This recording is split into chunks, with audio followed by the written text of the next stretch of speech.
श्रीमान गात निक्सन को तैयार है। विसर्जन गात संतरी करा रहेगा, बाकी विसर्जन।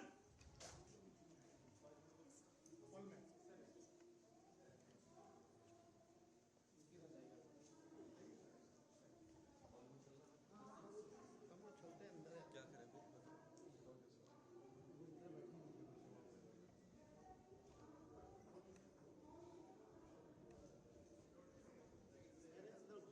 हॉल किधर है? वो पीछे गया है रास्ते। हाँ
तो होना था पर लोग यहाँ आके बैठ गए 10 ही बजे 10:30 बजे। हाँ तो तुम अभी आदि में इंटर कर गई कि नहीं? मैं तो मेन आदि में हूँ ना। वो तुम अंदर आ जाओ, धीरे धीरे अंदर आओ, फिर मैं देखता हूँ।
एकेडमिक प्रोसेशन सभागार में प्रवेश कर रहा है।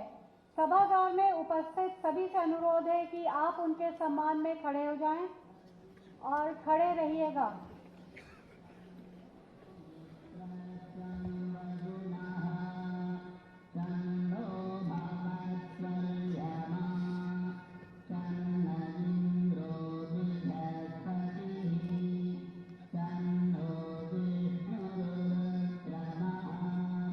Namo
नित्यम् अथा विप्रजम् माता। आप सभी से निवेदन है कि राष्ट्रगान के लिए अपने स्थान पर खड़े हो जाएं, ग्रहण कर लें। माननीय मुख्य अतिथि महामहिम उपराष्ट्रपति महोदय, माननीय कुलाधिपति महोदय, माननीय औद्योगिक विकास मंत्री, माननीय लोक निर्माण मंत्री, माननीय कुलपति एवं माननीय अधिष्ठाता शैक्षिक से अनुरोध है कि वे दीप प्रज्वलित करें। विश्वविद्यालय की छात्राएं सरस्वती वंदना प्रस्तुत करेंगी।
माननीय कुलपति महोदय से अनुरोध है कि वह माननीय कुलाधिपति महोदय को दीक्षांत समारोह 2023 का शुभारंभ करने के लिए आग्रह करें।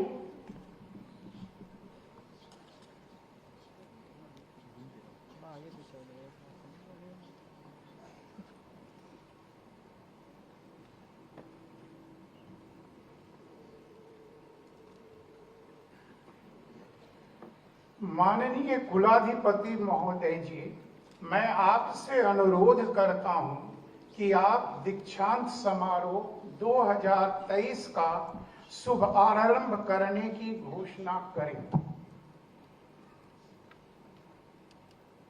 मैं गौतम बुद्ध विश्वविद्यालय के दीक्षांत समारोह 2023 के शुभारंभ की घोषणा करता हूं।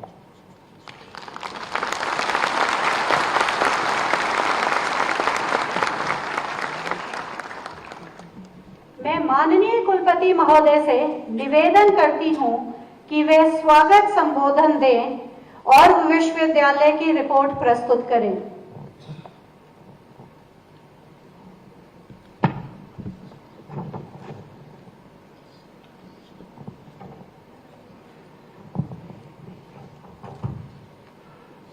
Honourable vice president of India Shri Jagdeep Dhankhar ji, Honorable Chancellor of Gautam Buddha University, and Chief Minister of Uttar Pradesh, Yogi Adityanath ji, Honorable Cabinet Minister Sri Nand Gopal Nandi ji, Honorable State Minister Sri Brajesh Singh ji, Honorable Ambassadors of various nations, distinguished Jan Pratinidhigan, Member of Board of Governors, Board of Management, Academic Council, faculty and staff members of GBU, parents and guardians, my dear graduating students, I stand before you today with profound appreciation as Gautam Buddha University is celebrating its convocation 2023.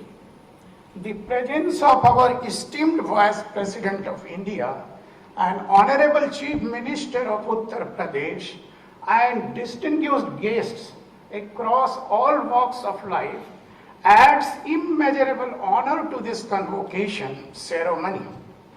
Their commitment to nurturing young minds and guiding the future of our nation shines brightly through their presence here today.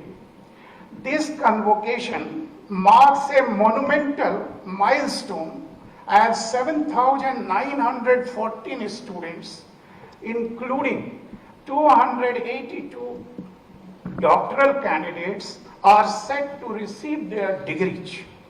Among them, we have 370 bright minds from Vietnam, Myanmar, Cambodia, Thailand, Mongolia, China, South Korea, Taiwan, Canada, Suriname, and United States of America, among others.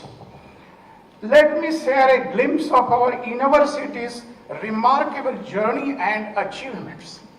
Gautam Buddha University has been recognized as the University of the Year 2023 by the Academic Insight magazines.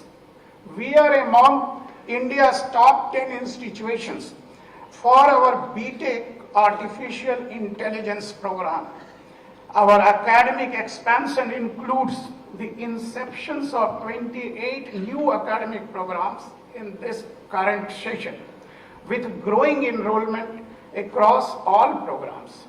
Our esteemed faculty members have marked on 12 social impact assessment projects, including projects related to Jewar International Airport and Electronic City, and 16 high-value research projects in emerging area of science and technology.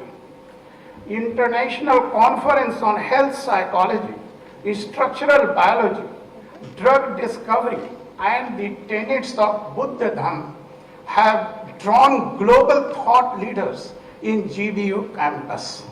Our students, Vishal Nagar and Nikhil Tomar, won gold medal at Open International Taekwondo Championship.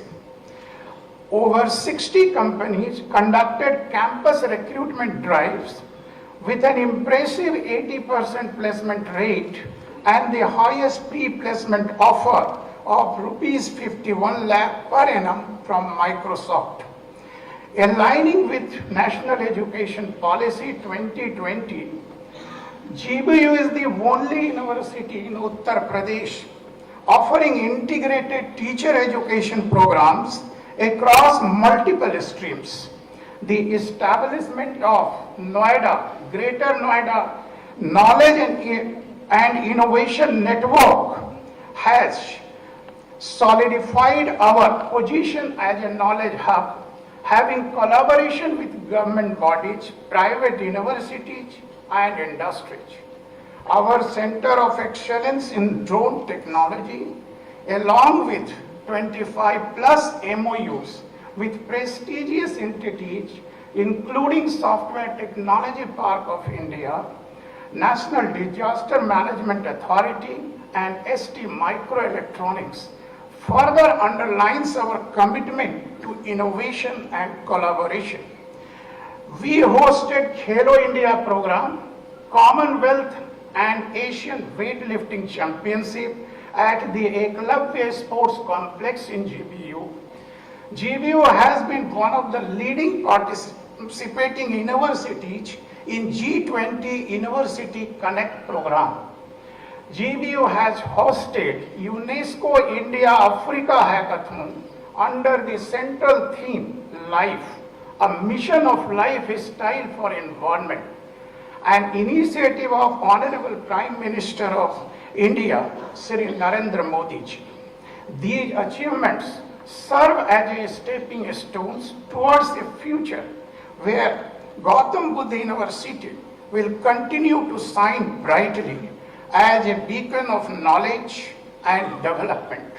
All these milestones were attainable due to unwavering support of the Greater Noida Industrial Development Authority, Noida Authority, local administration of Gautam Buddha Nagar under the dynamic leadership of our Honorable Chancellor, Sir.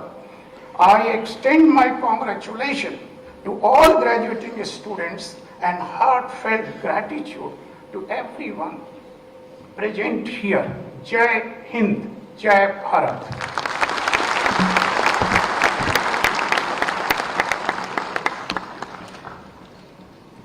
मैं माननीय कुलाधिपति महोदय से अनुरोध करती हूं कि वे माननीय मुख्य अतिथि महामहिम उपराष्ट्रपति महोदय श्री जगदीप धनखड़ जी का पुष्पगुच्छ से स्वागत करें और स्मृति चिन्ह भेंट करें।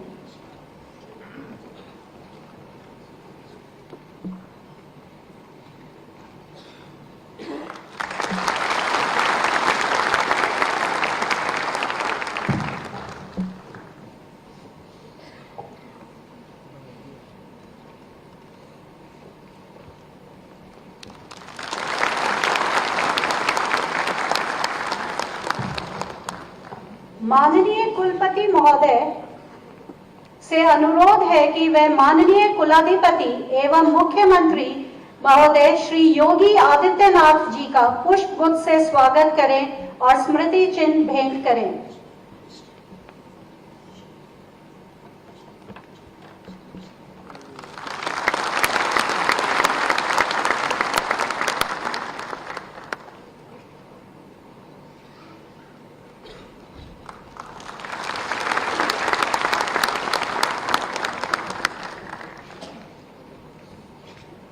माननीय अधिष्ठाता शैक्षिक से अनुरोध है कि वे माननीय औद्योगिक विकास मंत्री श्री नंद गोपाल नंदी जी का पुष्पगुच्छ से स्वागत करें और स्मृति चिन्ह भेंट करें।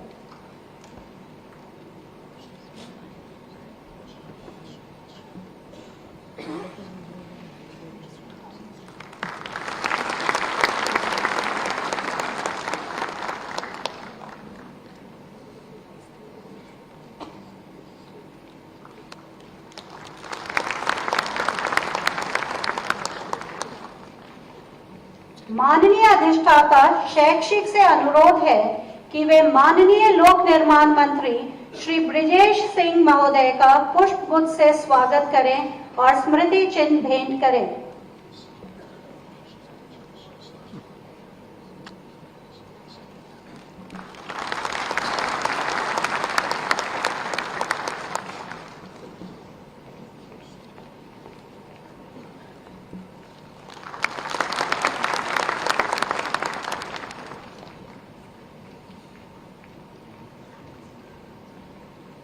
परीक्षा विभाग के अध्यक्ष से आग्रह है कि वे माननीय कुलाधिपति महोदय के समक्ष स्क्रॉल हस्ताक्षर हेतु प्रस्तुत करें।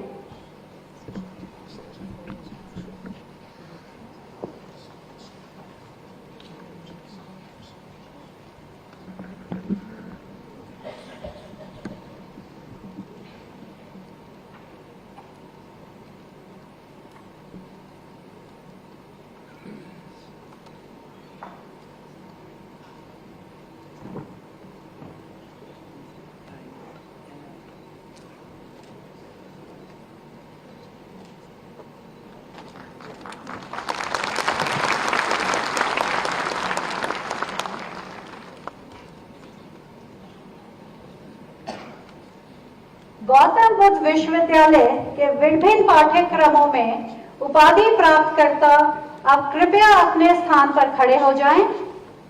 All the degree recipients are requested to please rise from their seats. All the degree recipients are requested to please rise from their seats. माननीय कुलपति महोदय से निवेदन है कि उपाधि प्राप्तकर्ताओं को प्रस्तुत करें।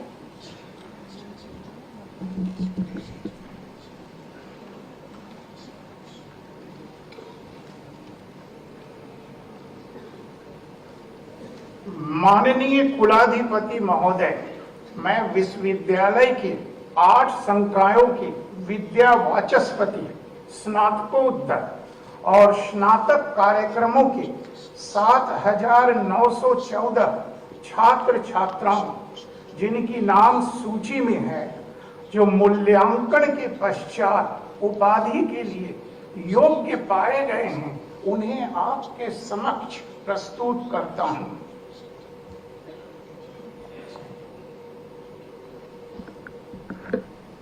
गौतम बुद्ध विश्वविद्यालय के कुलाधिपति के रूप में प्रदत्त शक्तियों का उपयोग करते हुए मैं आप सभी को आपके संबंधित पाठ्यक्रम की उपाधि में स्वीकार करता हूं और मैं आज्ञा देता हूं कि आप अपने जीवन में सदैव अपने विचार, कार्य और व्यवहार से इसके योग्य साबित होंगे।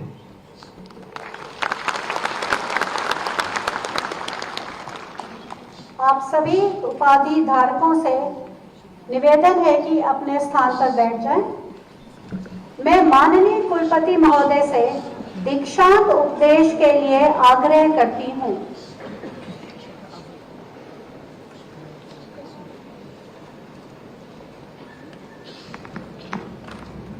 सत्यं वद धर्मं चर स्वाध्यायाय प्रमदः सत्यान प्रमदित्यवयम् धर्मान प्रमदित्यवयम् कुशलान प्रमदित्यवयम् भूतैन प्रमदित्यवयम् स्वाध्यायाय प्रवचनाभ्यां न प्रमदित्यवयम् देवपितृकार्याभ्यां न प्रमदित्यवयम् मातृदेवो भव पितृदेवो भव आचार्य देवो भव अतिथि देवो भव यान्यनवदानि कर्माणि तानि सेवत्वयानि। दीक्षांत उपदेश का सार है सत्य बोलना, धर्म का आचरण करना, स्वाध्याय में प्रमाद न करना, सत्य से न हटना, धर्म से न हटना, कुशल कार्य में प्रमाद न करना, महान बनने के सुअवसर से न चूकना, पठन पाठन के कर्तव्य में प्रमाद न करना, देवता और पितरों के कार्य, यज्ञ और श्राद्ध आदि से प्रमाद न करना, माता को देवी समझना, पिता को देवता समझना, आचार्य को देवता समझना, अतिथि को देवता समझना, अन्यान्य दोष रहित कार्यों को करना।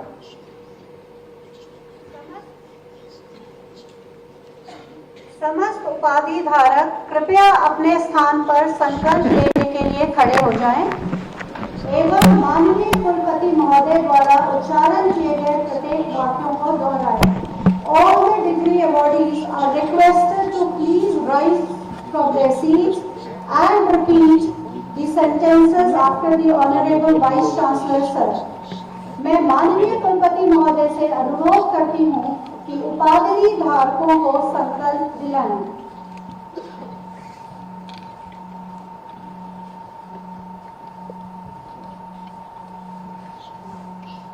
मैं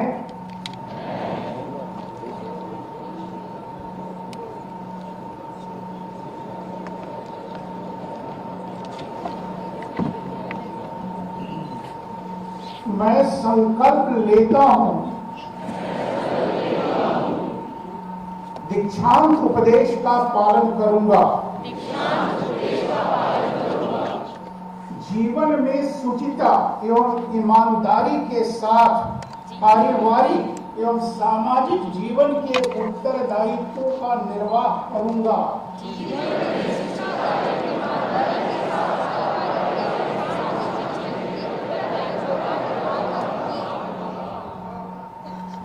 मैं भारत का एक योग्य नागरिक बना रहूंगा। सांस्कृतिक राष्ट्रवाद के प्रति मेरी निष्ठा रहेगी। मैं कभी कोई ऐसा कार्य नहीं करूंगा जिससे राष्ट्रीय एकता अखंडता को चोट पहुंचे।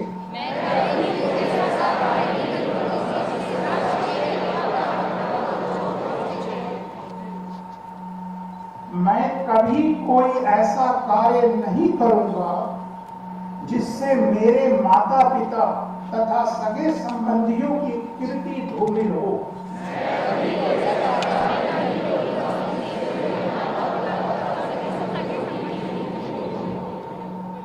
भारत की सनातन संस्कृति में मेरी अटूट निष्ठा बनी रहेगी।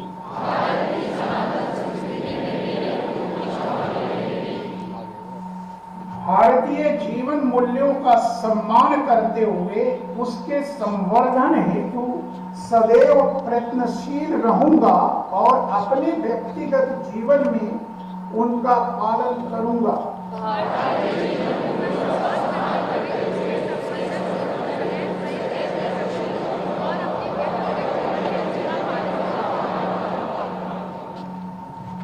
सभी उपाधि धारक अपना स्थान ग्रहण करें।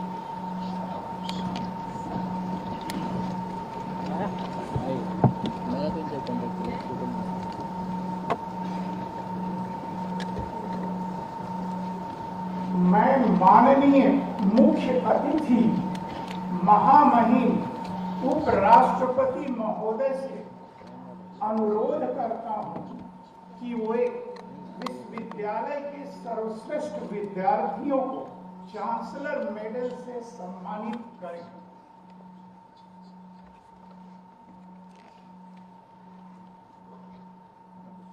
माननीय उपराष्ट्रपति महोदय से चांसलर मेडल प्राप्त करने वाले छात्र हैं Shri Shivam Kasana, school of engineering, वर्ष 2016।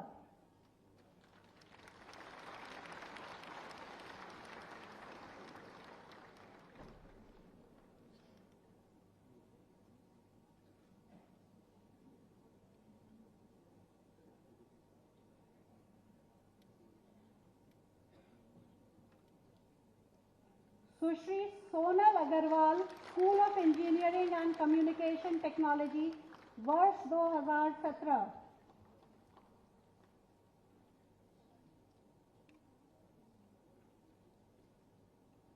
Sushri Sonal Agarwal, school of information and communication technology.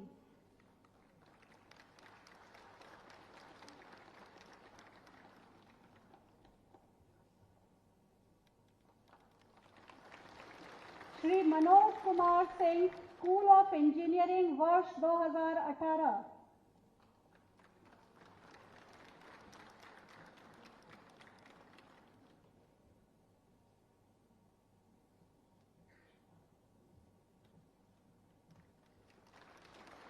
Sushri Jyoti Chaprana, school of vocational studies and applied sciences, वर्ष 2019।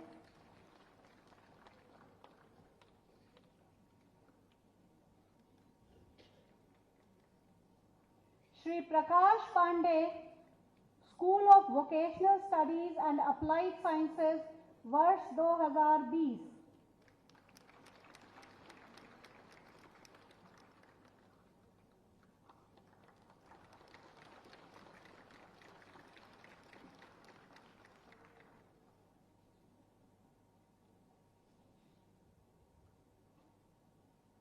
Shri Prakash Pandey, school of vocational studies and applied sciences, वर्ष 2020।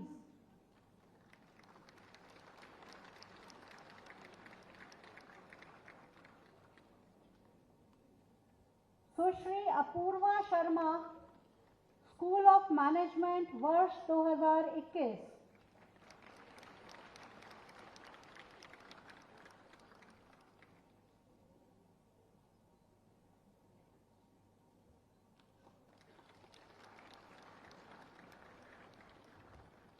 Shri Aditya Sharma, school of vocational studies and applied sciences, वर्ष 2022।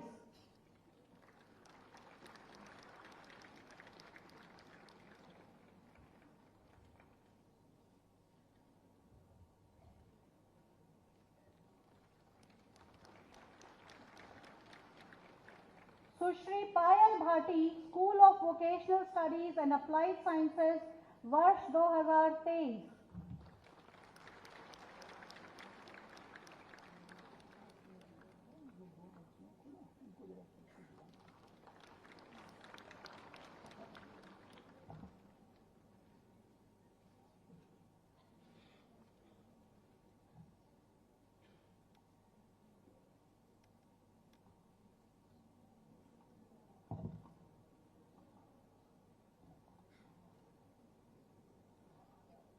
विगत वर्षों में गौतम बुद्ध विश्वविद्यालय ने अपनी एक अंतर्राष्ट्रीय पहचान बनाई है।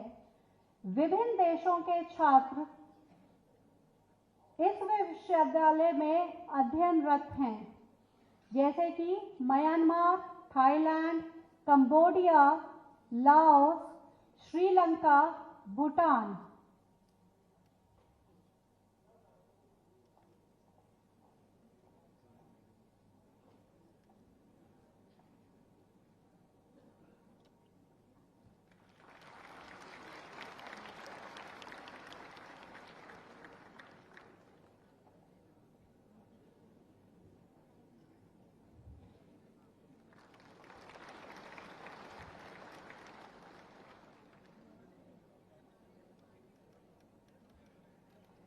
विभिन्न देशों जैसे कि Vietnam, Myanmar, Thailand, Cambodia, Laos, Sri Lanka, Bhutan के छात्र हमारे विश्वविद्यालय में अध्ययनरत हैं।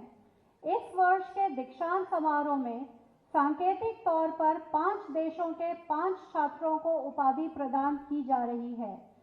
माननीय मुख्य अतिथि महामहिम उपराष्ट्रपति महोदय से विनम्र अनुरोध है कि वह 5 विदेशी छात्राओं को उपाधि प्रदान करें। म्यांमार से भिक्षु यनावरा, डॉक्टरेट उपाधि।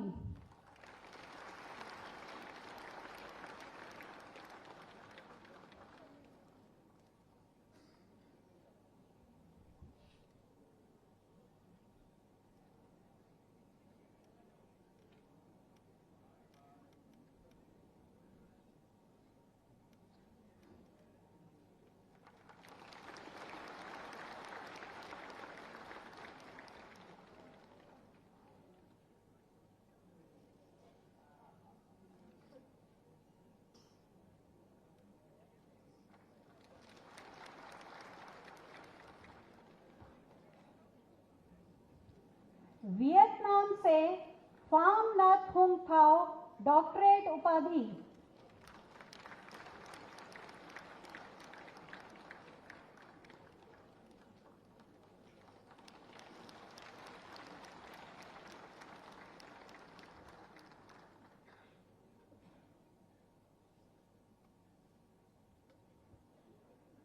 लाओस से लुआंग सलत खोसवाना, एमफिल उपाधि।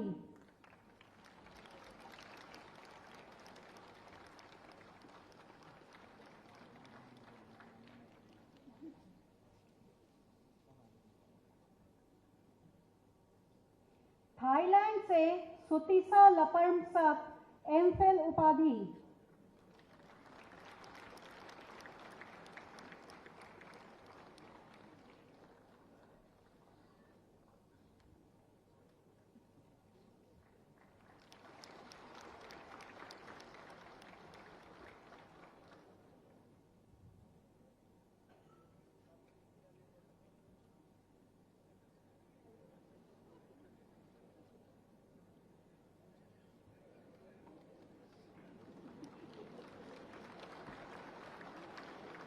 ताइवान से टिंग वे वान MA उपाधि।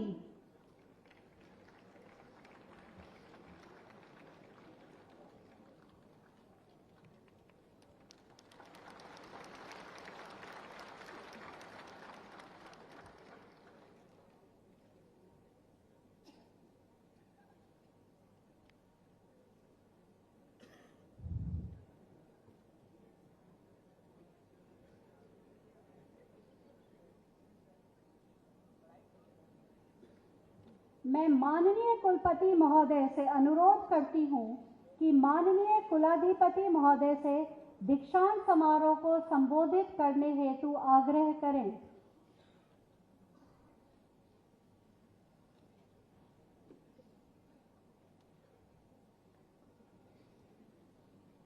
मैं माननीय कुलाधिपति महोदय को विश्वविद्यालय के दीक्षांत समारोह को संबोधित करने के लिए सादर आमंत्रित करता हूं।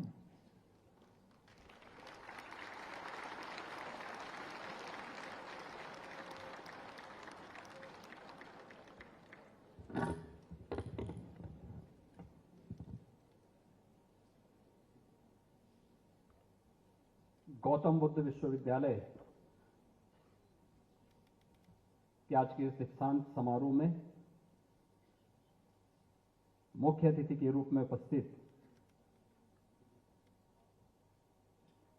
भारत गणराज्य के महामहिम उपराष्ट्रपति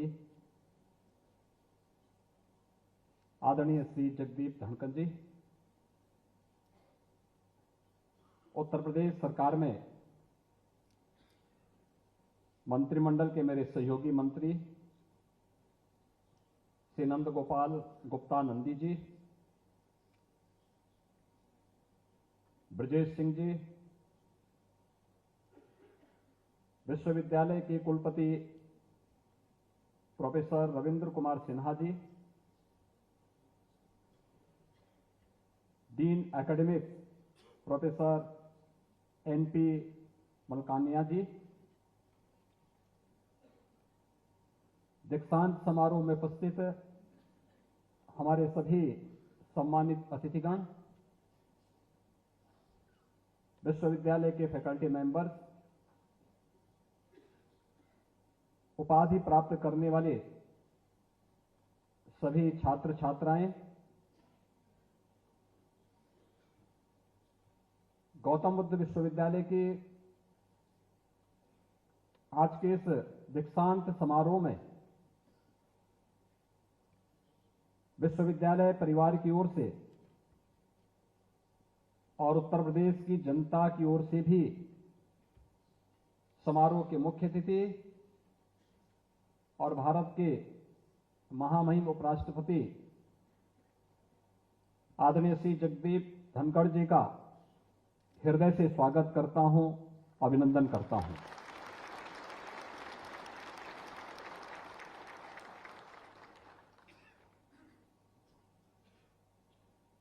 शून्य से शिखर की यात्रा कैसे होती है? संघर्षों से राह कैसे बनती है? इसके एक आदर्श प्रतिमूर्ति हैं हमारे आज के समारोह के मुख्य अतिथि, जिनका मार्गदर्शन कुछ ही देर में हमारे इस गौतम बुद्ध विश्वविद्यालय के उपाधि प्राप्त करने वाले इन सभी नए छात्रों को नए जीवन में प्रवेश करने के लिए प्राप्त होने वाला है। इस अवसर पर उपाधि प्राप्त करने वाले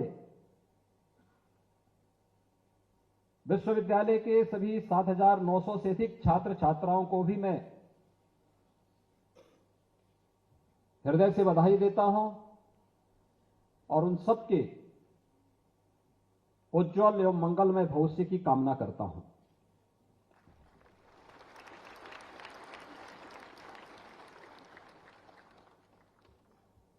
विश्वविद्यालय का नामकरण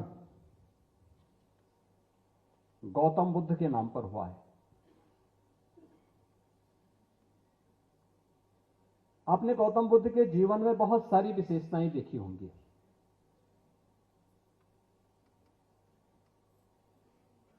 और जीवन के जिन रहस्यों को उन्होंने उद्घाटित किया था, वे हर मनुष्य के इर्द गिर्द घूमती हैं। बुद्ध ने कहा था, समस्या है, यानी पहले हमने उसको स्वीकार करना, चुनौती को स्वीकार करना।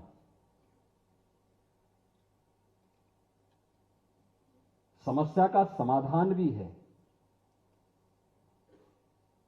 आपने जब समस्या को स्वीकार किया तो उसके समाधान का रास्ता भी आपको तलाशना पड़ेगा, और समाधान है तो उसका निवारण भी है। अक्सर होता क्या है, हम समस्या को ही स्वीकार नहीं करना चाहते। हमारी विफलता का रहस्य कहां छुपा है? जब हम समस्या से मुंह मोड़ते हैं, उससे भागने का प्रयास करते हैं, उसको जब स्वीकार ही नहीं करते, तो सबसे पहले समस्या को स्वीकार करना और हर समस्या का समाधान करने के लिए एक राह भी होती है। उस राह को चुनना, समाधान का रास्ता। और याद रखना, हर रास्ते मंजिल तक ही पहुंचते हैं, बशर्ते हम स्वयं हिम्मत न हारें। तो समस्या का समाधान भी है और मंजिल में पहुंच गए तो उसका निवारण भी है। बुद्ध का यह जीवन हम सब के लिए, चाहे वह छात्र हो, चाहे वह शिक्षक हो, चाहे वह उद्यमी हो, चाहे वह जीवन के किसी भी क्षेत्र में है, उन सब के जीवन में बराबर घटित होता है। लेकिन उस राह को कोई उपयोग नहीं करना चाहता। बुद्ध का जीवन अपने आप में बहुत रोमांचक है, प्रेरणादायी है, देश और दुनिया को एक नई राह दिखाने वाला है। हमने उसे किस रूप में स्वीकार किया, यह हम पे निर्भर करता है। जब उन्हें ज्ञान भी प्राप्त होता है, उसकी भी अलग अलग घटनाएं हैं। आपकी तरह ही अंतर केवल इतना है कि बुद्ध राजमहलों में कैद हो गए थे, एक सिद्धार्थ, एक राजकुमार के रूप में। आप अपने शिक्षण संस्थानों में कैद हो जाते हैं।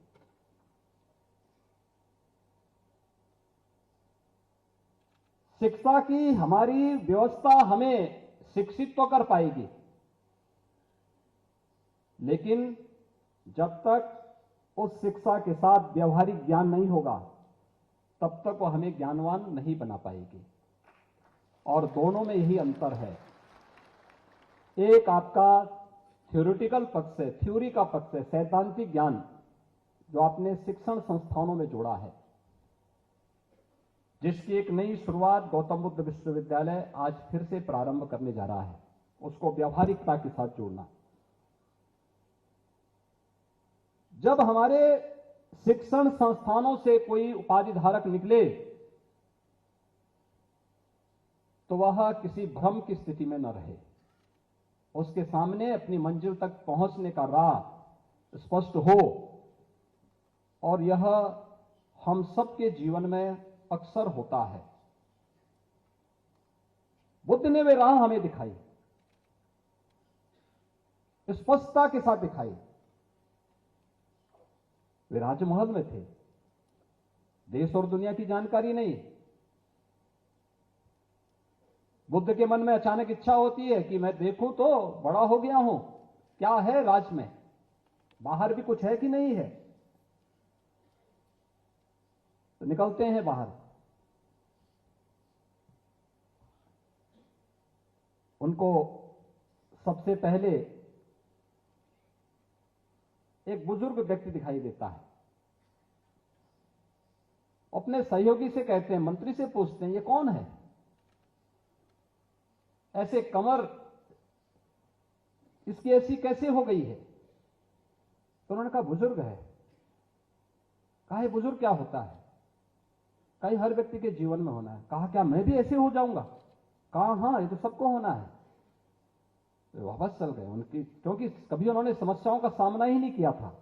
वापस घर में आ गए, सोचने लग गए, अरे मैं तो युवा हूं, एक दिन मैं भी ऐसे हो जाऊंगा, क्या होगा फिर मेरे यौवन का? वापस आ गए। फिर कुछ दिनों के बाद उनके मन में इच्छा हुई कि फिर निकलता हूं। देखते हैं कि एक जगह एक बीमार आदमी को लेकर के 4 लोग जा रहे हैं। उसने पूछा ये क्या है? कहा बीमार व्यक्ति है। कहा बीमारी क्या होती है? कहा तो हर व्यक्ति के लिए है। एक शिशु युवावस्था में पहुंचता है, युवावस्था के बाद फिर उसकी एक जवानी आती है, फिर बुढ़ापा आता है, और फिर एक समय के बाद शरीर जर्जर होता है तो बीमार भी होता है। तो कहा क्या मैं भी बीमार हो जाऊंगा? कहा एक उम्र के बाद तो कुछ दिन के लिए, तो कुछ देर के लिए तो होना ही पड़ेगा। तो फिर वापस आते हैं, और वापस आने के बाद फिर उनके मन में कुछ दिनों के बाद इच्छा होती है कि मैं देखूं क्या है। तीसरी बार की घटना उनको झकझोरती है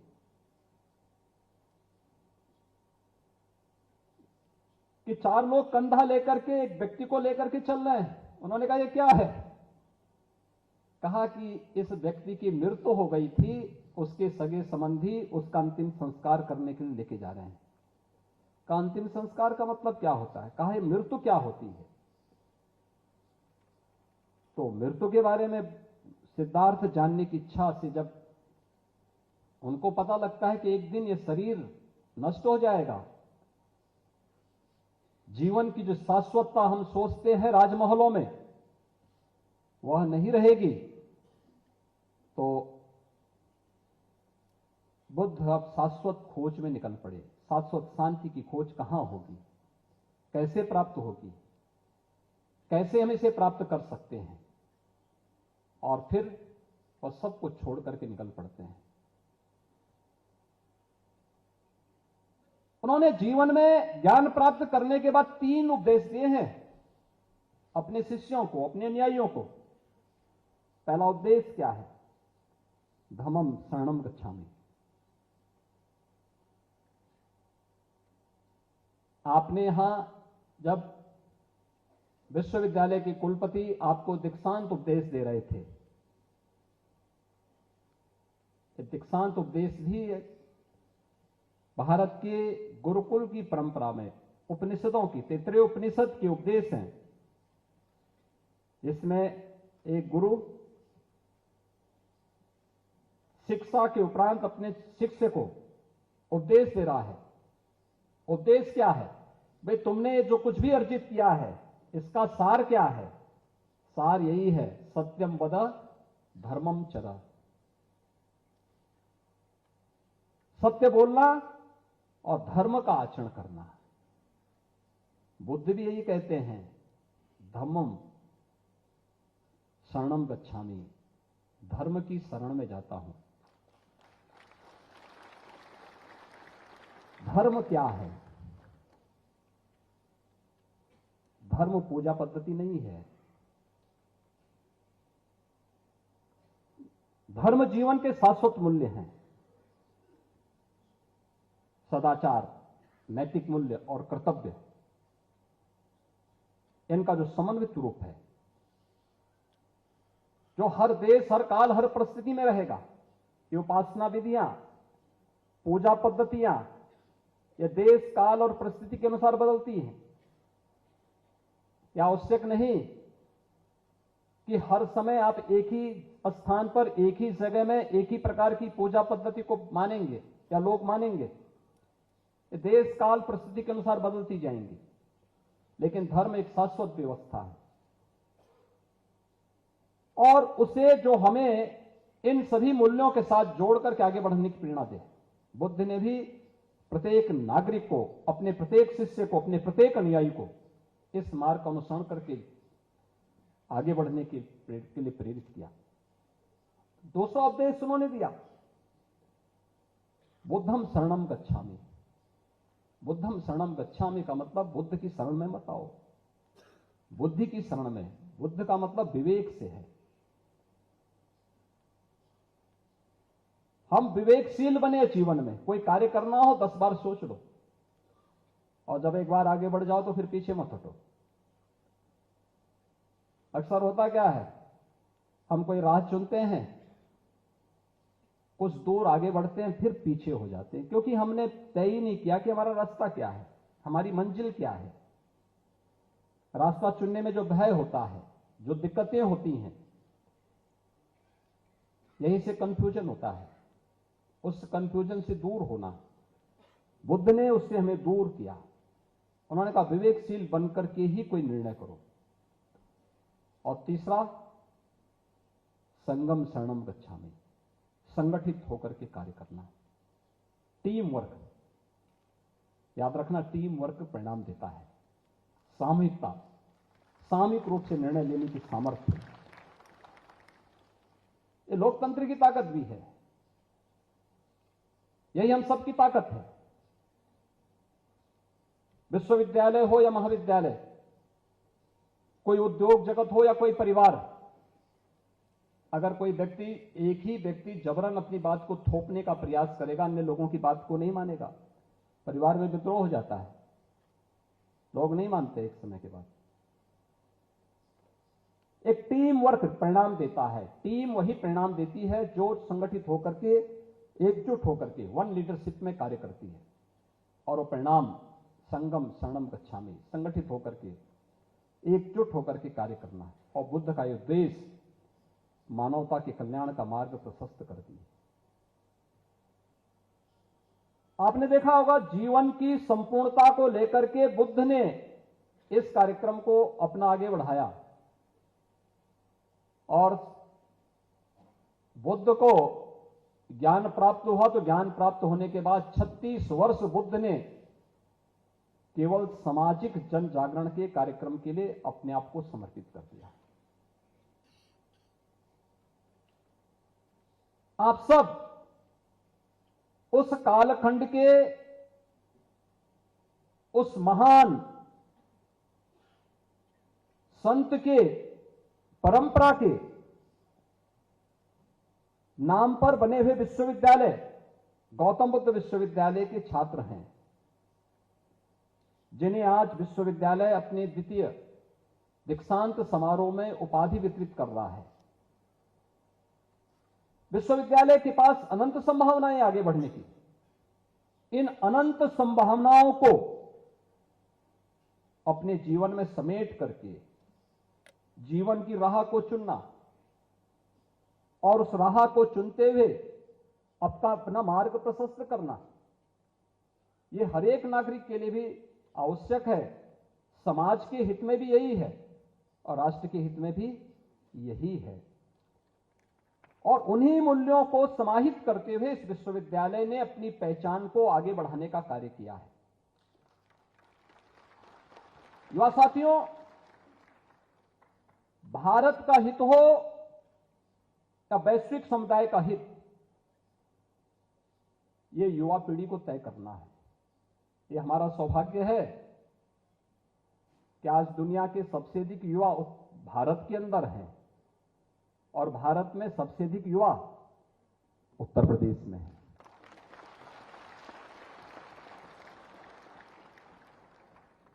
थोड़ा सा प्रयास हम करते हैं तो कैसा परिवर्तन होता है, कैसा परिवर्तन होता है। उस परिवर्तन के हम भी वाहक बन सकते हैं, हम भी वाहक बन सकते हैं। हमने अपने महाविद्यालयों को, विश्वविद्यालयों को, अपने इंस्टीट्यूशंस को एक टापू बना दिया है, जिसका देश और दुनिया से कोई संवाद नहीं, कोई संपर्क नहीं। विश्वविद्यालय का मतलब केवल डिग्री बांटने का, उपाधि बांटने का एक अड्डा हो गया।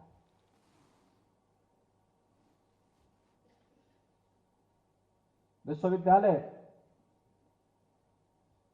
केवल शैक्षिक डिग्री या सर्टिफिकेट या डिप्लोमा बांटने के माध्यम न बने, बल्कि समाज के साथ और राष्ट्र के साथ उसका तारतम्य किस रूप में है, इसका भी उसको सशक्त माध्यम बनना पड़ेगा।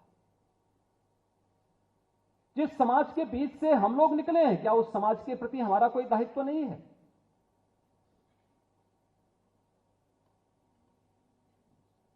हम इतने बड़े विश्वविद्यालय में रह करके जो अध्ययन कर रहे हैं, इस विश्वविद्यालय के निर्माण में क्या समाज का कोई कंट्रीब्यूशन नहीं है? इसकी एक एक ईंट समाज के सहयोग से प्राप्त पैसे से लगी है, और इसलिए समाज के प्रति कृतज्ञता का भाव पैदा करना है। जो आपने दीक्षांत उपदेश में इस बात को कहा कि मातृदेवो भव, पितृदेवो भव, आचार्य देवो भव, अतिथि देवो भव, इसका मतलब ये नहीं है कि आप अपने माता पिता, आचार्य या अतिथि को किसी चेयर में बिठा करके और धूप बत्ती और दिया धूप दिखा करके उनकी आरती करिए। उनके प्रति श्रद्धा और कृतज्ञता का भाव होना, क्योंकि उनके कारण आप इस धरती पर हैं, उनके कारण आप इस शिक्षा के मंदिर में हैं, उनके कारण आप आगे बढ़ने के लिए अपने आप को तैयार कर पा रहे हैं। एक कृतज्ञता का भाव, और यह भाव ऐसे ही समाज के प्रति भी कि हमें यह विश्वविद्यालय इतना अच्छा इंफ्रास्ट्रक्चर मिला है। सरकार एक माध्यम है, लेकिन ये किसका कंट्रीब्यूशन है? समाज का। तो समाज के प्रति हमारा दायित्व क्या है? इस दायित्व के लिए, समाज के लिए, और मुझे प्रसन्नता है गौतम बुद्ध विश्वविद्यालय ने जब देश के सबसे बड़े एयरपोर्ट जेवर इंटरनेशनल एयरपोर्ट के निर्माण की कार्रवाई आगे बढ़ी, तो मैंने विश्वविद्यालय से कहा था, मैंने कहा विश्वविद्यालय को केवल डिग्री बांटने तक सीमित नहीं होना होगा, बल्कि इससे आगे भी जाना होगा। सोशल इंपैक्ट स्टडी की जब बात आई, तो गौतम बुद्ध विश्वविद्यालय ने इस कार्य को अपने हाथों में लिया और जेवर इंटरनेशनल एयरपोर्ट के सोशल इंपैक्ट स्टडी का कार्य विश्वविद्यालय ने किया। तो स्वाभाविक रूप से एक आपकी फैकल्टी को भी और आपके छात्रों को भी एक नया अनुभव हुआ, और विश्वविद्यालय की इनकम भी बढ़ी। पैसा बुरा थोड़ा होता है, लेकिन नैतिक तरीके से अगर वो विश्वविद्यालय में आ रहा है तो हमें लेने में संकोच थोड़ा करना है। और विश्वविद्यालय ने सोशल इंपैक्ट स्टडी के माध्यम से इन कार्यक्रमों को आगे बढ़ाया। आज इस प्रकार के 3 MOU महामहिम उपराष्ट्रपति जी के सम्मुख विश्वविद्यालय, क्योंकि कई विश्वविद्यालय के विजिटर के रूप में, कुलाधिपति के रूप में उनका आशीर्वाद देश की युवा शक्ति को प्राप्त होता है। जीवन का एक लंबा अनुभव जीवन का उनके पास है।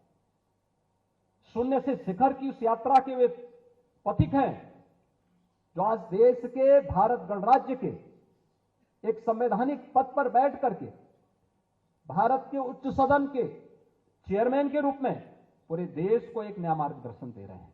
और इसलिए यह दूसरा इंस्टीट्यूशन का इंडस्ट्री के साथ आपस में जुड़ाव, उस बड़े कार्यक्रम को भी हम माध्यम बना सके। हमारी संस्थाएं इनोवेशन के, रिसर्च एंड डेवलपमेंट के सेंटर बने। वहां से निकले हुए छात्र जब कहीं निकले तो दिखना चाहिए कि हां, ये छात्र अपना राह स्वयं चुन लेगा। और उसी राह को बनाने के लिए आज हम सब इस दीक्षांत समारोह में यहां पर उपस्थित हुए हैं। मुझे प्रसन्नता है कि यहां पे 8 छात्रों को गोल्ड मेडल प्राप्त हुए हैं, और तमाम वे छात्र भी यहां पर हैं जो हमारे मित्र देशों से जुड़े हुए उन देशों से हैं जिन्होंने बुद्ध को आत्मसात किया है, बुद्ध को अपने जीवन में आत्मसात किया है। थाईलैंड, लाओस, म्यांमार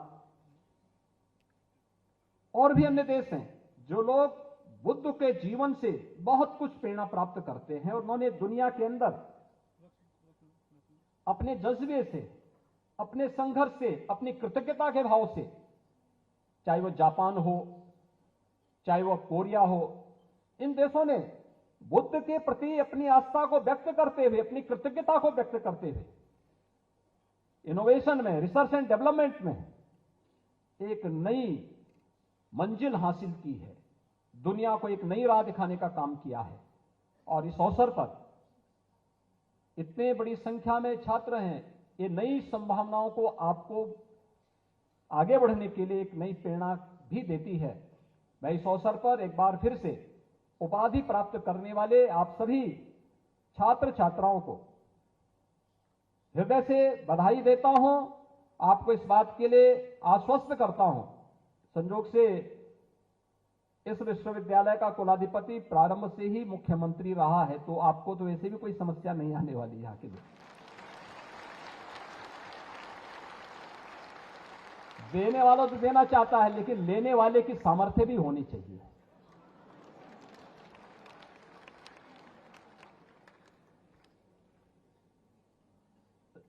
उस प्रकार का व्यवहार, उस प्रकार का आचरण होना चाहिए, उस प्रकार की सामर्थ्य विकसित करनी होगी और उसके लिए विश्वविद्यालय अपने आप को तैयार करेगा।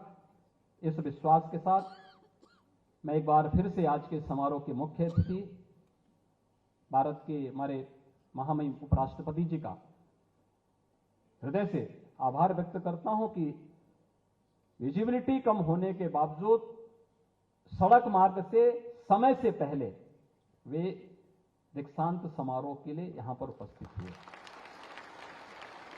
आप सबके लिए भी एक नई प्रेरणा है ये, याद रखना। मीटिंग में अक्सर लेट में पहुंचने की जो आदत है ना, उन लोगों के लिए भी यह एक नया उदाहरण है कि भारत का उपराष्ट्रपति दीक्षांत समारोह में राज्य सरकार के औद्योगिक विकास विभाग के द्वारा संचालित एक विश्वविद्यालय में समय के पहले आकर के युवाओं के लिए एक नई प्रेरणा दे करके गए हैं, एक नया आदर्श छोड़ करके गए हैं। और जिससे उनका आज का यहां पे आगमन हम सब के लिए एक नई प्रेरणा है। मैं उनका हृदय से अभिनंदन करता हूं, उनके प्रति कृतज्ञता ज्ञापित करता हूं और आप सभी छात्र छात्राओं को जिन्होंने आज उपाधि प्राप्त की है, उनको, उनके परिवार के सभी अभिभावकों को भी हृदय से बधाई देते हुए आप सबके उज्जवल और मंगलमय भविष्य की कामना करता हूं। जय हिंद।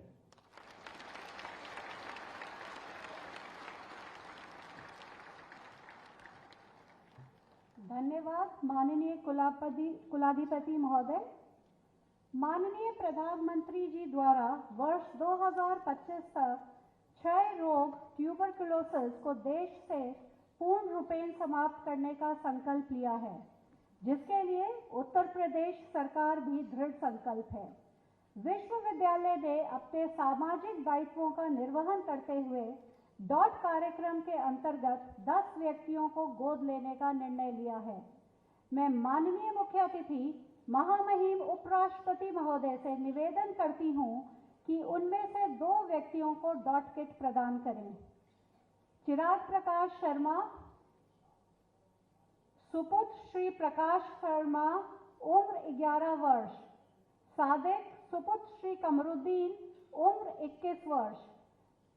डॉक्टर आनंद प्रताप सिंह से मेरा निवेदन है कि वे कुमार चिराग प्रकाश शर्मा एवं श्री सादिक को मंच पर लेके आएं।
युवाओं को रोजगार के लिए कुशल बनाने के उद्देश्य से माननीय मुख्यमंत्री इंटर्नशिप कार्यक्रम की उत्तर प्रदेश में शुरुआत की गई है।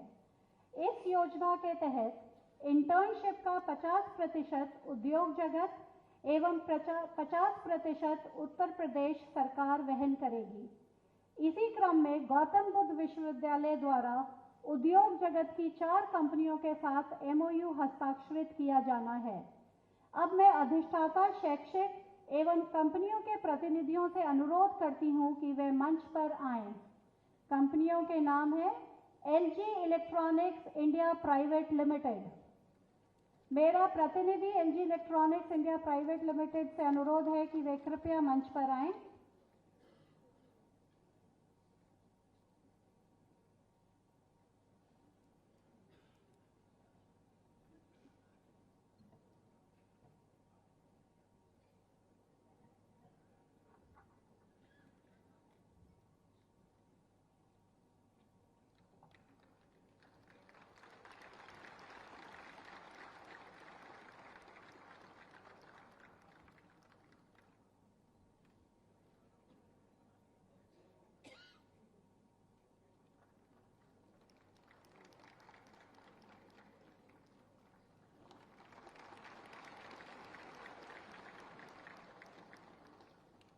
डिक्सन टेक्नोलॉजीज इंडिया लिमिटेड, जो कि इलेक्ट्रॉनिक्स मैन्युफैक्चरर हैं, कृपया उनके प्रतिनिधि मंच पर आएं।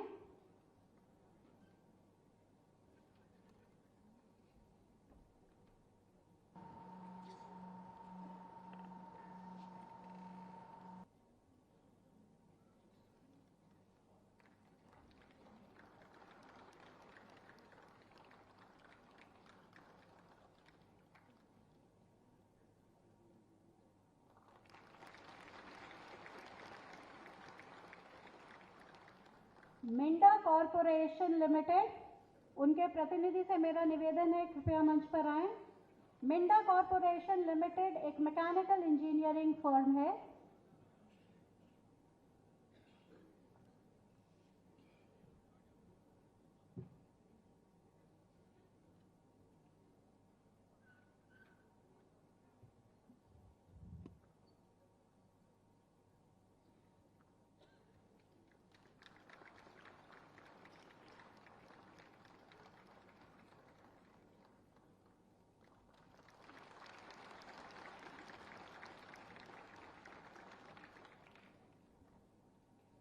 एडवर्ड टेक्नोलॉजीज, जो कि रोबोटिक्स एंड ऑटोमेशन के क्षेत्र में कार्यरत है।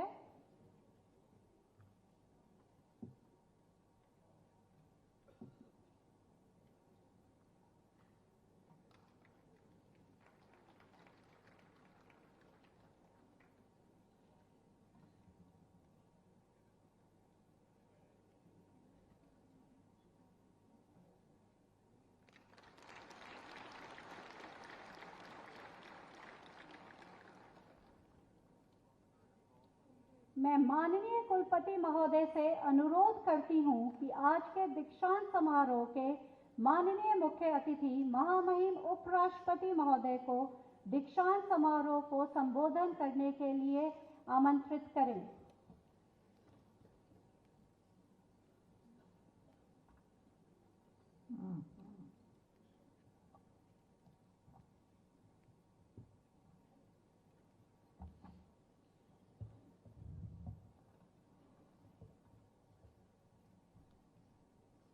मैं माननीय मुख्य अतिथि महामहिम उपराष्ट्रपति महोदय जी से दीक्षांत समारोह को संबोधित करने के लिए अनुरोध करता हूं।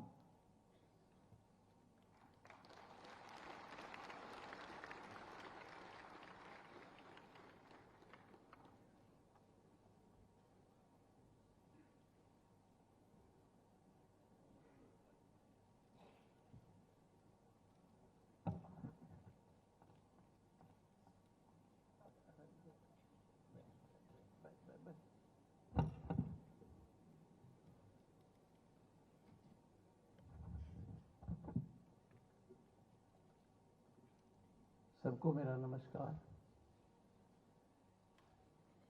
वो मेरे जीवन का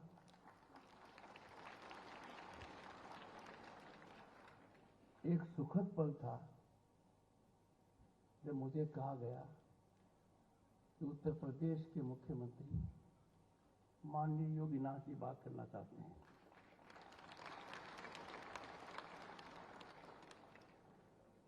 और उनका निमंत्रण था यहाँ आने के लिए। मैंने सोचा नहीं था कि मुझे ये देखने को मिलेगा।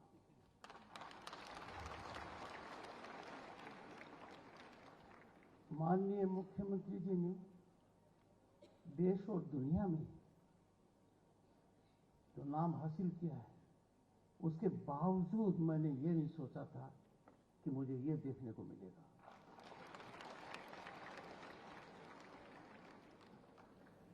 I was amazed when Honorable Chief Minister took oath as Chief Minister of Uttar Pradesh। और हालात क्या थे, कानून की दृष्टि से, विकास की दृष्टि से ये प्रदेश दोनों में चिंता का विषय था। हताशा इतनी थी कि लोगों को चिंतन करने का मन नहीं था। हम कहां से कहां आ गए। Uttar Pradesh is a role model of law and order।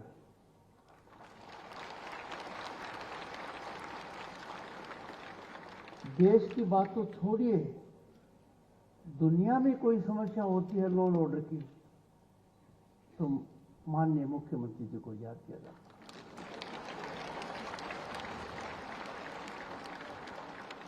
लंबे समय से वकालत के पेशे में रहने के कारण उद्योग जगत से मेरा काफी नाता है।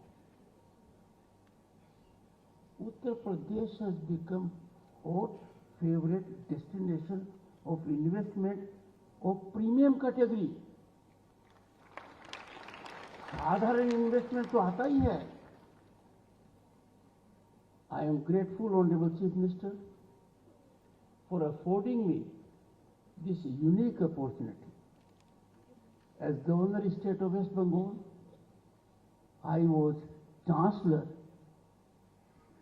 of 3 dozen state universities and 11 private universities।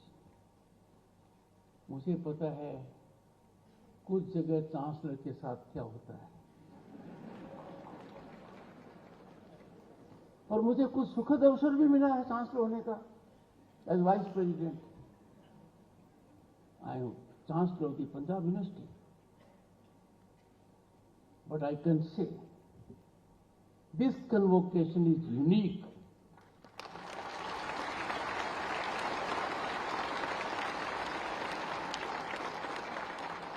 This convocation has dimensions of growth, confidence, civilizational ethos।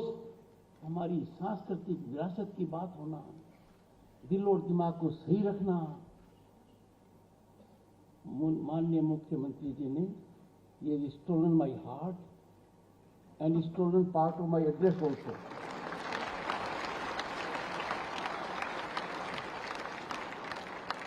Ladies and gentlemen, and of course, congratulations to the awardees। I have to change my course।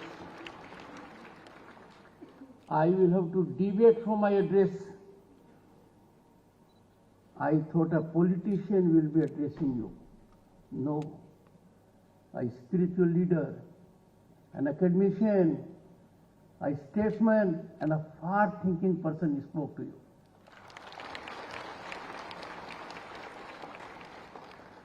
Honorable Ministers of Uttar Pradesh Government,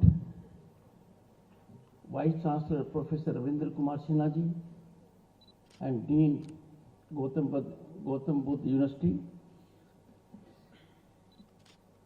convocation एक विद्यार्थी के जीवन में बहुत बड़ा पड़ाव भी है। इट्स अ माइलस्टोन, उसके जीवन का गेम चेंजर है। His efforts, endeavors, aspirations, dreams fructify into a degree। And today 7,914 students have got the benefit of it. My congratulations to you.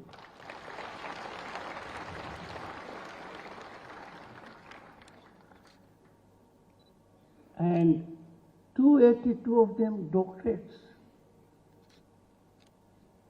I'm especially attached to doctorates because my wife is one.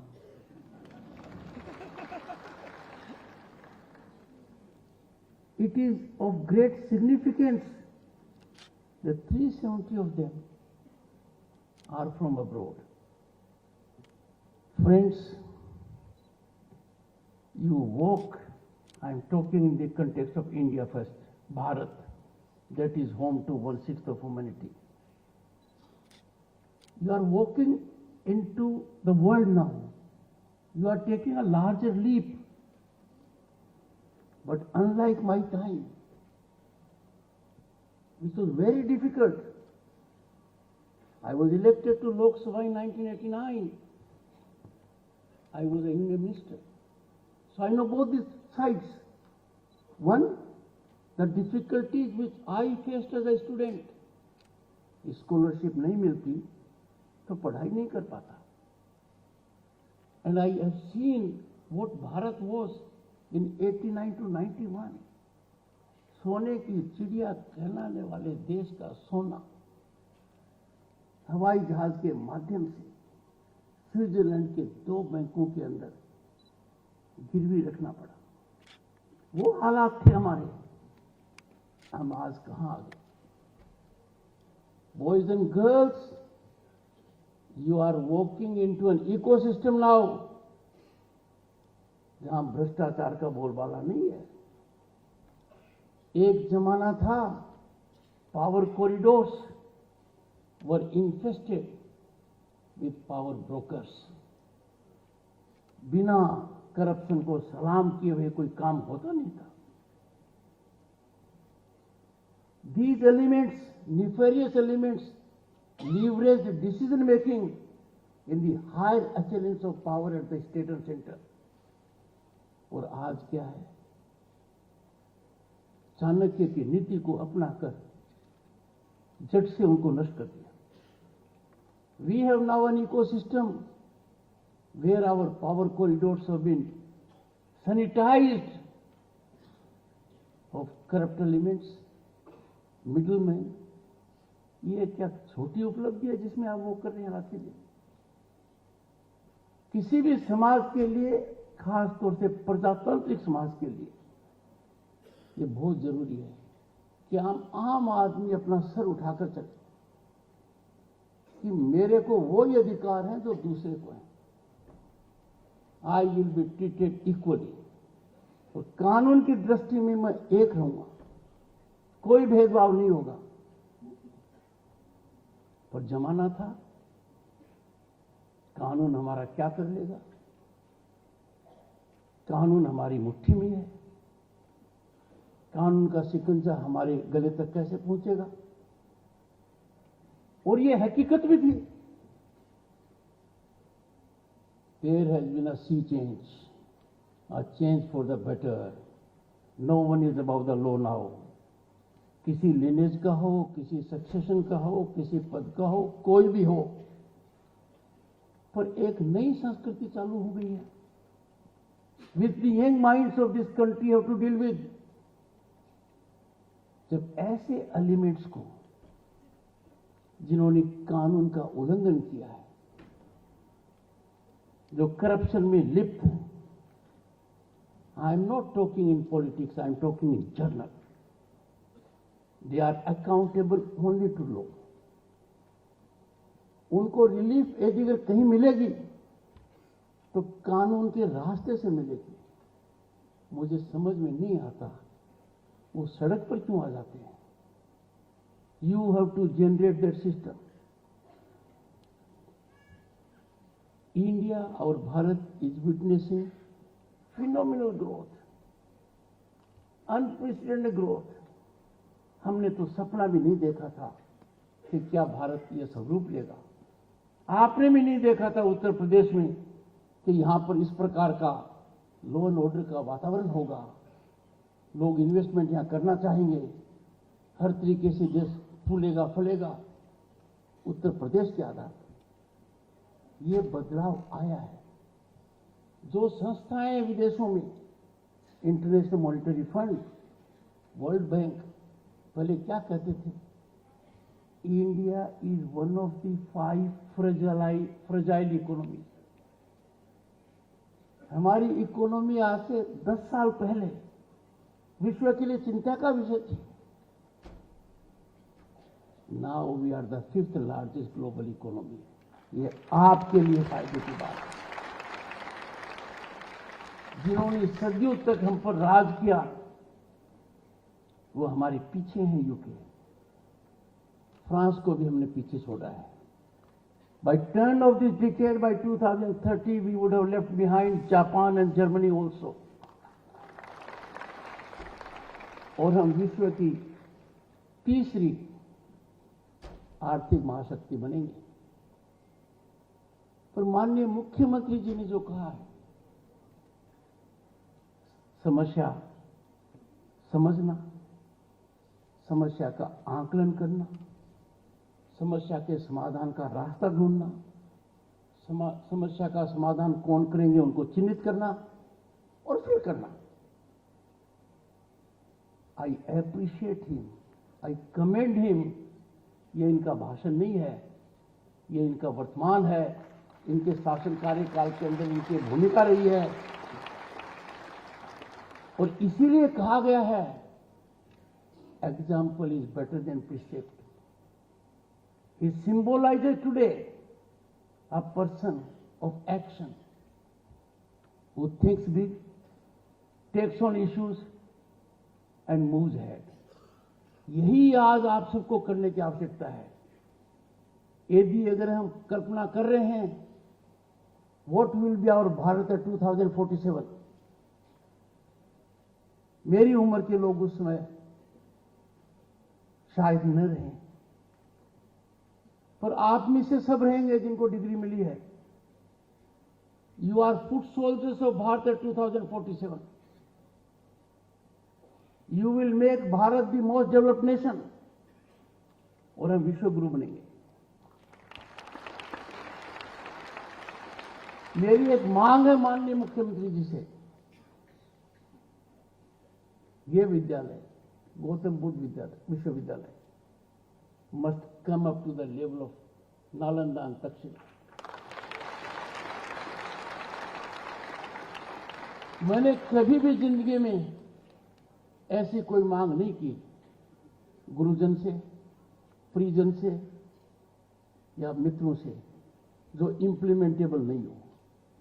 पर मेरी इस मांग में सब मानेंगे कि ये मांग माननीय मुख्यमंत्री के द्वारा 100% इम्प्लीमेंटेबल है।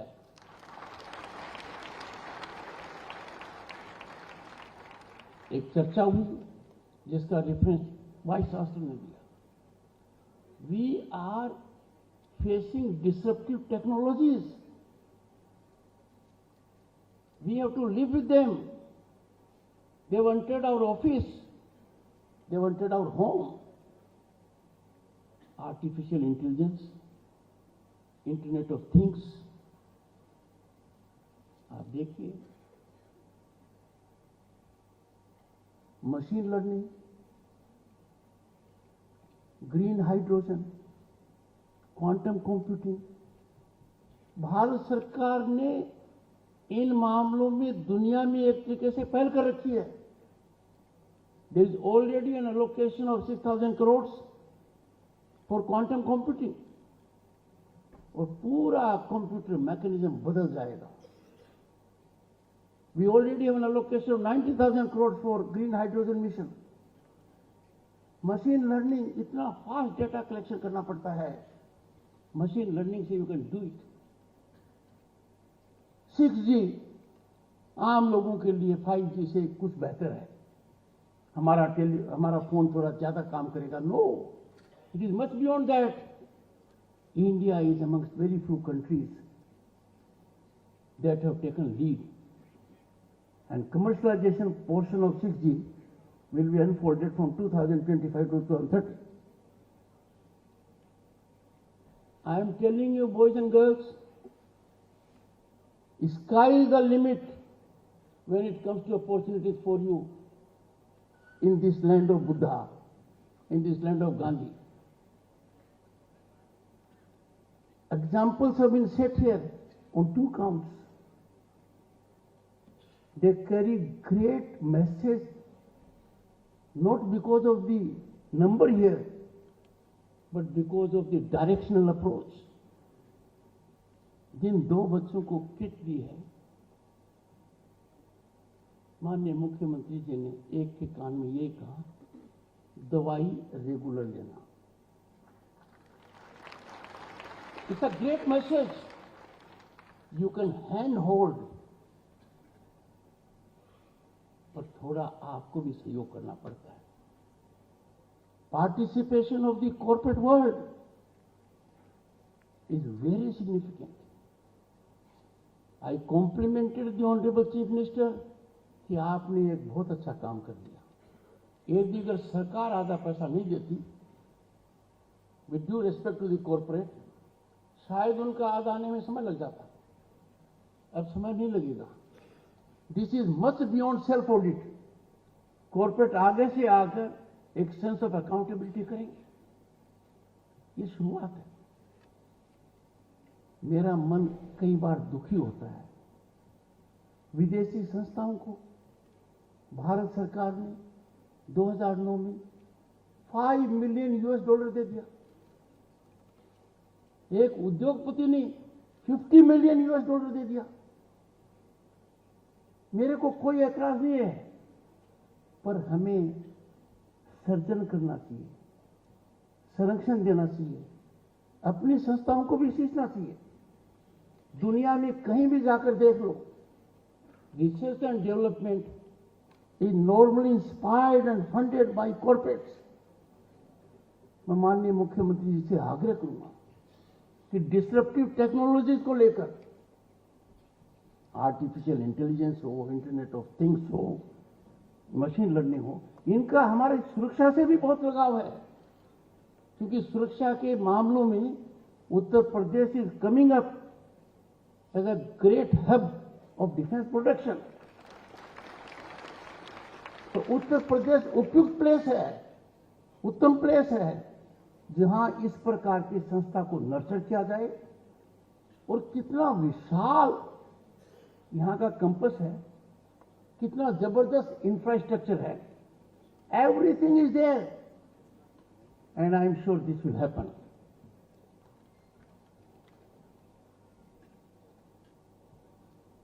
हम हमारा रास्ता भूल गए थे.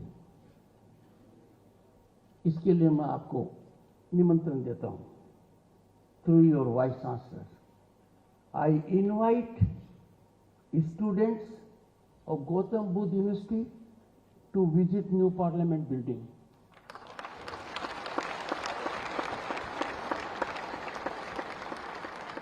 What you will see there is highest technological application and full reflection of our civilizational ethos. पूरे देश की संस्कृति और सांस्कृतिक विरासत का संकेत आपको वहां मिलेगा. I am sure the Vice Chancellor will take initiative. My office will coordinate as many students as can see. I am greatly motivated by the address of the Honorable Chief Minister, and therefore, as Chairman of the Indian Council of World Affairs, we had the occasion that several our friends have come from outside, and we had the occasion to give recognition to people from 7 countries here. Indian Council of World Affairs, a very prominent body that shows window to the world, our window to the world, will have an MOU with Gautam Buddha University in next 30 days.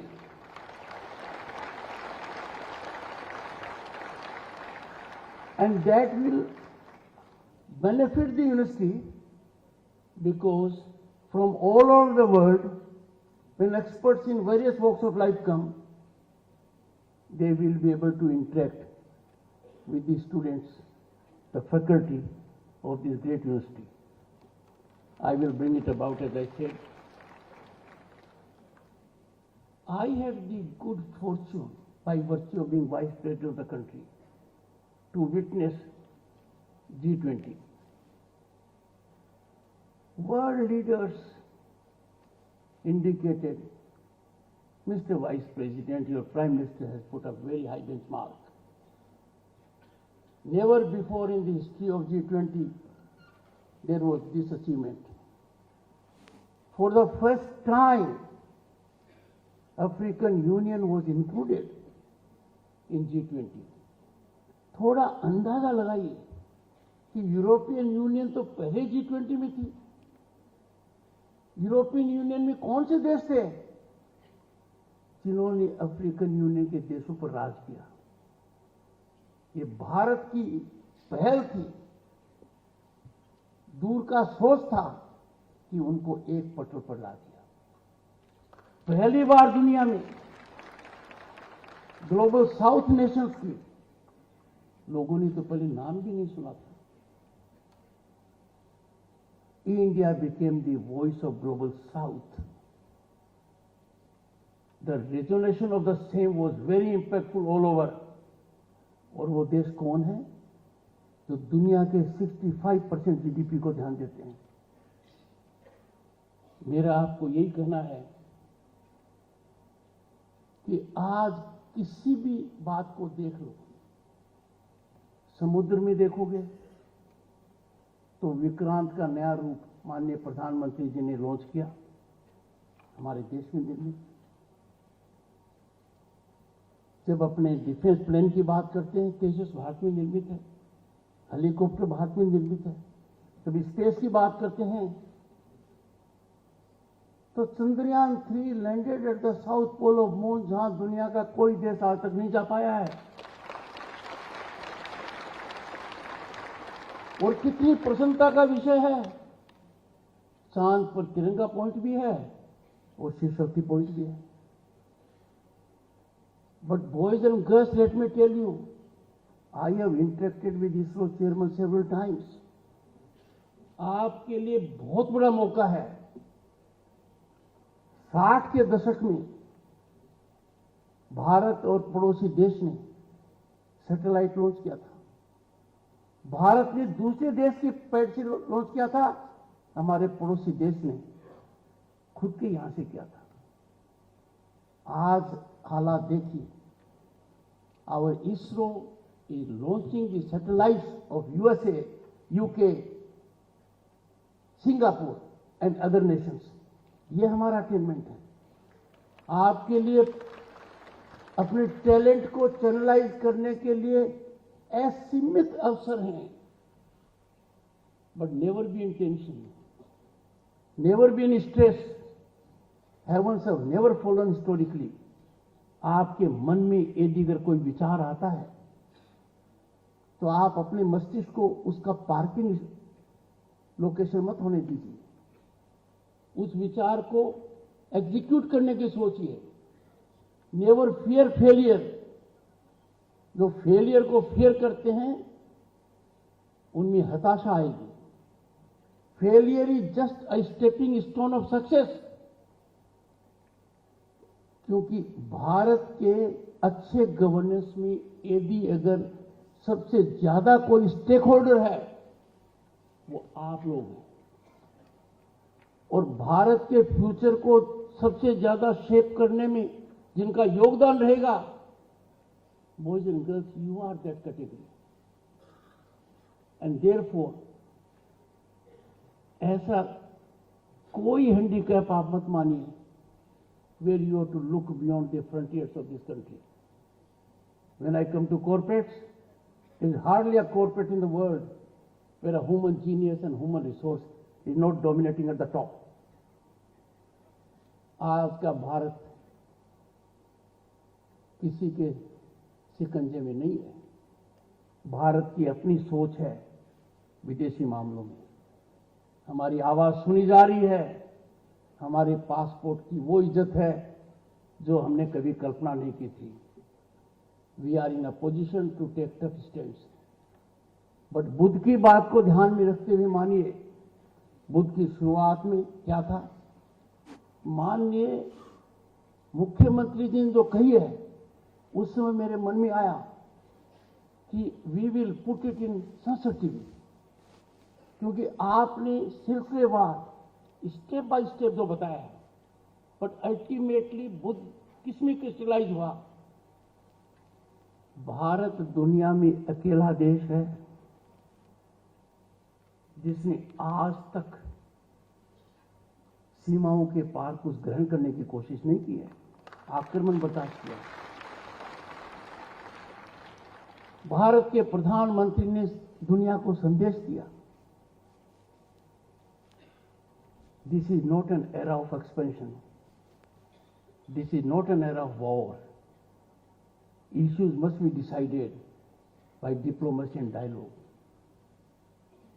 मेरा मन रात को माननीय मुख्यमंत्री जी बड़ा दुखी हो गया। हमारे एक पार्लियामेंटेरियन हार्वर्ड में जाकर कहते हैं कि भारत में डेमोक्रेसी पेरिल में है, भारत में प्रजातंत्र को खतरा है। Let me tell you boys and girls, India is the only country in the world that has constitutionally structured democracy at the village level, at the panchayat samiti level, at the district level, at the state level, at the central level. India is the only country where power transfer is by the ballot. कभी कोई समस्या नहीं आती है, machine से निकल गया, election commission जो नतीजा बता दिया, there is universal acceptance in this country of that. फिर कोई वहां जाकर ये बात करते हैं। We have to generate a climate that anti national narratives set afloat by design, by strategy to malign institutions, high constitutional offices, they must be nipped in the bud.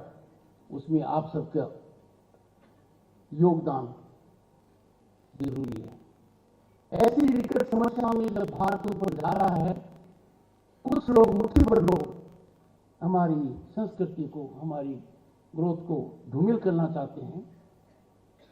आपकी चुप्पी नहीं रहनी चाहिए। Silence will ever resonate in your ears and therefore have your mind, use your discretion, be judgmental about it and then take the right course. अंत में मैं आपको यही कहूंगा,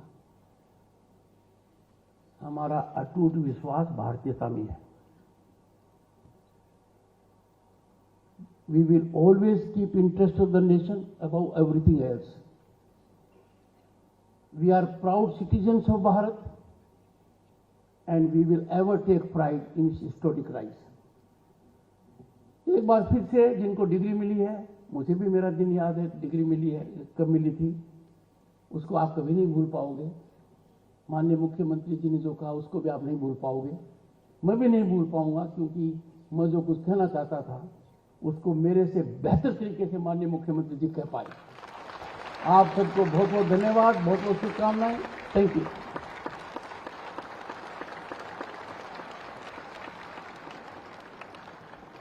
सादर धन्यवाद माननीय मुख्य अतिथि महोदय। अब मैं समस्त चांसलर मेडल प्राप्त करताओं और विभिन्न देशों के 5 छात्र जिन्हें इस मंच पर उपाधि दी गई है, निवेदन करती हूं कि वे मंच पर ग्रुप फोटोग्राफ के लिए आएं।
मैं माननीय कुलपति महोदय से अनुरोध करती हूँ कि वे माननीय कुलाधिपति महोदय को दीक्षांत समारोह की आधिकारिक समापन की घोषणा करने हेतु आग्रह करें।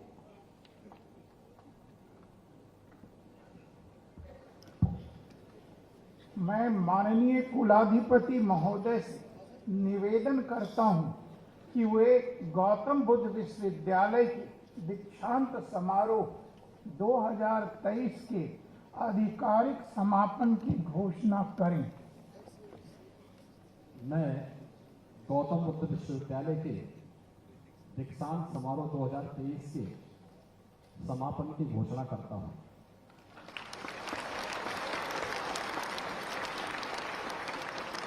सभागार में उपस्थित सभी से निवेदन है कि वे राष्ट्रगान के लिए खड़े हो जाएं।